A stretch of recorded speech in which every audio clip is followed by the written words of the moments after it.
తెలంగాణలో అత్యంత ప్రతిష్టాత్మకంగా జరగబోతున్న మేడారం జాతరకు ఏర్పాట్లు శరవేగంగా కొనసాగుతున్నాయి.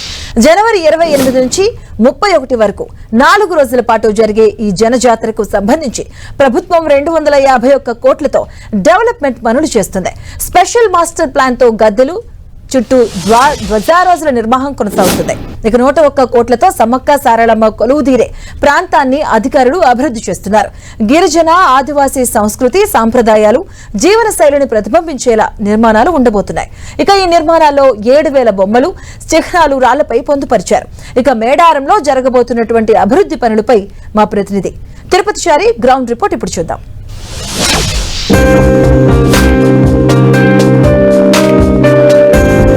తెలంగాణలో అతిపెద్ద జాతర సమ్మక్క సారక్క జాతర. అలాంటి జాతరకు సంబంధించి ఈ సంవత్సరం 2026లో జనవరి 28 నుంచి 31 తేదీ వరకు జరిగే జాతరకు సంబంధించి రాష్ట్ర ప్రభుత్వం ప్రతిష్టాత్మకంగా తీసుకుంది. గత 3 నెలల కాలంగా ఈ జాతరకు 251 కోట్ల రూపాయలు కేటాయించి ఒకవైపు ఆ జాతరకు సంబంధించిన ఈ వాటిని డెవలప్ చేస్తుంది రాష్ట్ర ప్రభుత్వం. సమ్మక్క సారక్క గద్దెలతో పాటు పగిడిద్దరాజు మరి ఇతర గద్దెలను కూడా డెవలప్ చేస్తూ ఈ జాతరకు వచ్చే భక్తులకు ఎలాంటి ఇబ్బందులు కలగకుండా చూసేందుకు అవసరమైన విధంగా చర్యలు చేపడుతోంది రాష్ట్ర ప్రభుత్వం. అయితే తెలంగాణలోని మేడారం జాతర ప్రపంచంలో అతిపెద్ద గిరిజన జాతరగా పూజించే ఇద్దరు వీర నారీమణులకు సంబంధించిన జాతర.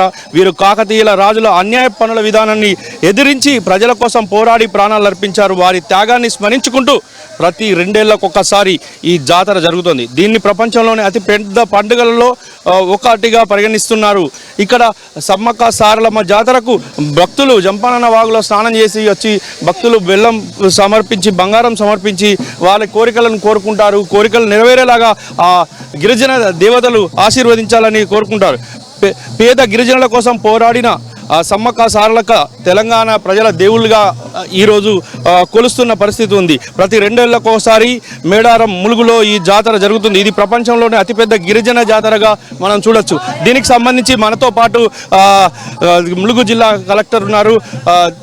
సార్, ప్రధానంగా చెప్పండి, ఈ జాతరకు సంబంధించి ఎలా ఈ జాతరను ఈసారి నిర్వహిస్తున్నారు? అంటే గతంలో పోలిస్తే ఈసారి అతిపెద్ద జాతరగా గిరిజన జాతరగా దీన్ని డెవలప్ చేస్తున్నారు. ఎన్ని వందల కోట్ల రూపాయలు దీనికోసం ఖర్చు చేస్తున్నారు?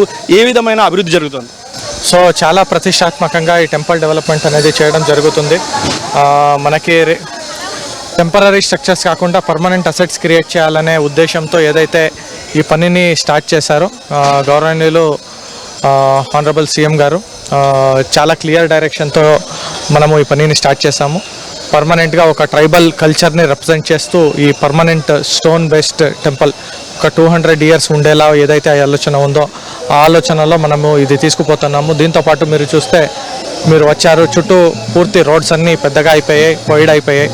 మ్యాక్సిమం కెపాసిటీ ఇన్ఫ్లోని మనం తీసుకోగలుగుతాం. గద్దెల కోసం ప్రత్యేకంగా ఎంత ఖర్చు చేస్తాం? So 101 crores for temple related development, మిగిలిన 150 crores for other infrastructure works. Total 251 crores for the entire Medaram temple డెవలప్మెంట్కి చేస్తుంది. ఇందులో గిరిజనులకు సంబంధించిన ఏ అంశాలను ఇందులో పొందుపరిచారు? ఇది మొత్తానికి తెలంగాణలో సమ్మక్క సారల జాతర పెద్ద ఎత్తున జరుగుతుంది. 4 రోజుల పాటు జరుగుతుంది. 28 నుంచి జనవరి 28, 29, 30, 31 తేదీల పాటు 4 రోజుల పాటు ఈ జాతర జరుగుతుంది. ఈ జాతరకు సంబంధించి ఇక అన్ని ఏర్పాట్లను రాష్ట్ర ప్రభుత్వం చేస్తోంది.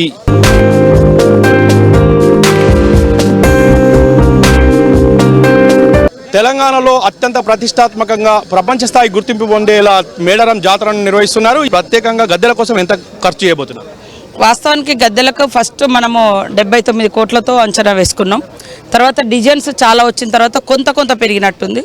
తర్వాత మాస్టర్ ప్లాన్ అనేది పెరుగుతుంది. చుట్టూ రోడ్లు, సీసీ రోడ్లు, తర్వాత టవర్స్, 4 టవర్స్, ఇవన్నీ కూడా కొంత పెరగడంతో కొంత పెరిగింది. అంటే ఈసారి మీరు రేవంత్ రెడ్డి సర్కారు అంటే గతంలో ఎన్నడూ లేని విధంగా ఈ నిర్ణయం తీసుకోవడానికి ప్రధాన కారణం పోలీస్ అధికారులతో కూడా డిస్కస్ చేసినప్పుడు, మేడం ఈ గద్దెలు ఇటు ఉండడంతో కొంచెం భక్తులు ఇటు తిరగలేకపోతున్నారు అన్నప్పుడు మాకు అప్పుడు మొదలైంది నిజంగానే ఘనంగా జాతర నిర్వహించాలనే ఆలోచన తప్ప గద్దెలను మార్చాలి లేదా గుడిని ఇట్లా చేయాలని అసలు మాకు కూడా థాట్స్ రాలేదు. అయిన తర్వాత ఆలోచించి మేము ఆ గద్దెల్ని లైన్లో పగడిద్దరాజు గోవిందరాజు గద్దెల్ని క్రమ పద్ధతిలో అంటే సమ్మక్క సారలమ్మ గద్దెల లైన్లో తీసుకొచ్చినాక సీఎం దగ్గరికి తీసుకెళ్ళినాం. ఇట్లుంటుంది, ఇంతే ఎందుకు ఇంకా బాగా చేయండి అని అప్పుడు వారు ఇదంతా వారి ఆలోచనతో పెద్దగా చేసుకోండి, కొన్ని ఏళ్ళు ఉంటుంది, మళ్ళా ఎట్లా ఉంటుందో అంటే చరిత్రలు మారుతుంటాయి, ఇవన్నీ ఎందుకు, మీరు అనుకున్న పద్ధతిలో నువ్వు కూడా తెలిసిన ఆడబిడ్డవు అక్కడ ఆడబిడ్డవు కాబట్టి మీ పూజారులు మీరు అంతా కూర్చొని బ్రహ్మాండంగా చేసుకోండి, ఎంత ఫండ్స్ అయినా నేను ఇస్తా అని చెప్పిండు. సో వారు అన్నమాట ప్రకారం వారు ఇస్తున్నారు. ఇక్కడ అంతా కార్యక్రమం మన వాళ్ళు ఉండే చేసుకుంటున్నారు, లోకల్ వాళ్ళు. ఇది మొత్తానికి 79 కోట్లతో మొత్తానికి సమ్మక్క సార్లక్క ఇటు పగిడిదరాజు మరొక వైపు గోవిందరాజు గద్దెలను నిర్మాణం జరుగుతుంది.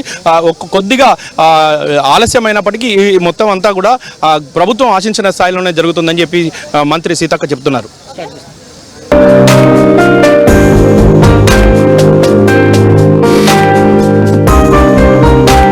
మనం ఇక్కడ సమ్మక్క సారక్క జాతరలో చూసుకుంటే ఇప్పుడు కొత్త మాస్టర్ ప్లాన్తో సమ్మక్క సారక్క జాతరను డెవలప్ చేస్తున్నారు. ఇందులో భాగంగా మొత్తం సమ్మక్క సారక్క గద్దెల చుట్టూ ప్రధానంగా 8 ద్వారాలను పెట్టారు. 8 ద్వారాల్లో ప్రధాన ద్వారం 8 ద్వారాల్లో ప్రకారంలోని 8 ద్వారాల్లో ఒక ప్రధాన ద్వారం దగ్గర మనం చూసుకుంటే గిరిజన సంస్కృతి, ఆదివాసీ సంస్కృతి సాంప్రదాయాలు, వాళ్ళ జీవన శైలిని ప్రతిబింబించేలాగా ఈ పిల్లర్లలో ఏర్పాటు చేశారు.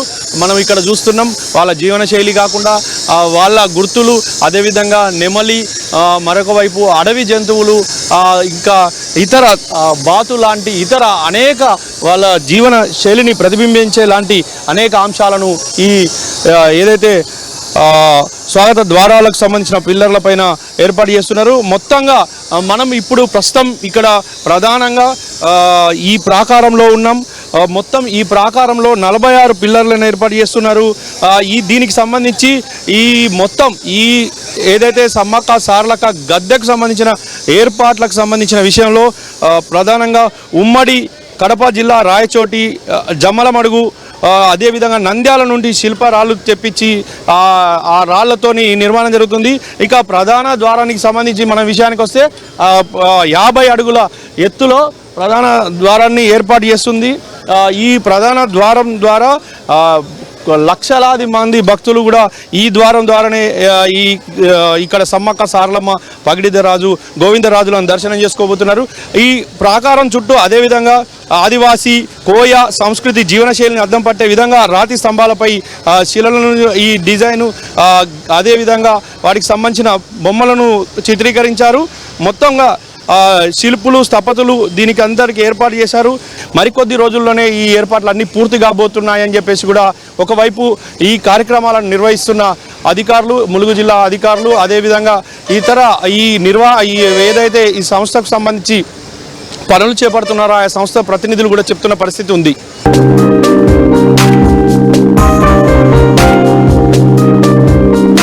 మనం ప్రస్తుతం మేడారం జాతరలో ఉన్నాము. మేడారం జాతరకు సంబంధించిన ఏర్పాట్లు శరవేగంగా జరుగుతున్నాయి. మనం చూస్తున్నాం మేడారంలోని ఇప్పటికే చాలా రోడ్లను కూడా పూర్తి చేశారు. ఇంకా అనేక ఏర్పాట్లు చేస్తున్నారు. ప్రత్యేక హాల్స్ నిర్మిస్తున్నారు, షెడ్లను నిర్మిస్తున్నారు.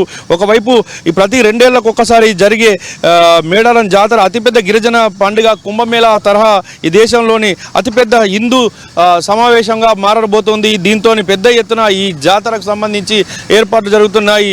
అయితే ఈ భక్తులు పెద్ద ఎత్తున ఇక్కడికి వచ్చే అవకాశం ఉంది. భక్తులు బెల్లం, పసుపు, కుంకుమలను అమ్మవార్లకు సమర్పించే సమయానికి వాళ్ళకి ఎక్కడ ఇలాంటి ఇబ్బందులు రాకుండా జంపానా బాగులో స్నానం చేసి వచ్చేలాగా అన్ని ఏర్పాట్లు చేస్తున్నారు. ఈ జాతర సందర్భంగా మొత్తానికి 1050 ఎకరాల్లో ఈ మేడారం మహా జాతరకు తెలంగాణ సర్కార్ ప్లాన్ చేసింది. ఒకవైపు పార్కింగ్ కోసం 49 చోట్ల స్థలాలను గుర్తించింది. అలానే 12,000 మంది పోలీసులను బందోబస్తుగా ఏర్పాటు చేయబోతోంది. ఇటు ములుగు ఎస్పీ, అదేవిధంగా ములుగు కలెక్టరు, మంత్రి సీతక్క, మంత్రి కొండా సురేఖ, అదేవిధంగా మంత్రి పొంగులేటి శ్రీనివాసరెడ్డి, ముగ్గురు మంత్రులు కూడా ఈ జాతరను పర్యవేక్షిస్తున్నారు. జాతర అంతా సవ్యంగా జరిగేలాగా, ఎక్కడ ఎలాంటి ఇబ్బందులు లేకుండా ఇటు మంచినీటి సౌకర్యంతో పాటు ఇతర మౌలిక వసతులను కల్పిస్తున్నారు. మొత్తానికి జాతర జనవరి 28 నుంచి 31 తేదీ వరకు జరిగే జాతరలో అద్భుతంగా జరిగేలాగా, జాతరలో ఎలాంటి ఇబ్బందులు లేకుండా చూసేందుకు అవసరమైన చర్యలన్నీ చేపడుతున్నారు మేడారంలో. కెమెరా పర్సన్ ధనుంజయ్తో తిరుపచారి, 10 టీవీ, మేడారం నుంచి.